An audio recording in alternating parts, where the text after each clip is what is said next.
lengi verður í minnum höfð. Akkur ættu við að vera í fótbolta? Það myndi enginn koma að horfa á ykkur.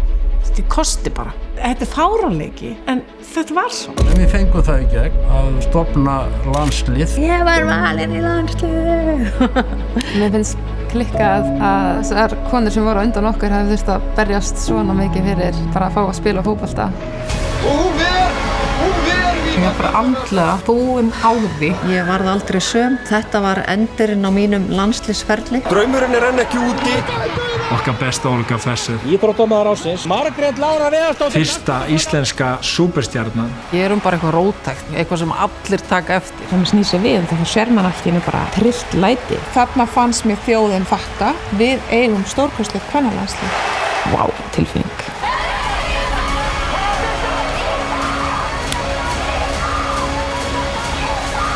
Við vorum bara að biðja að fá að spila þennan skemmtilega leik sem heitir fótbolti.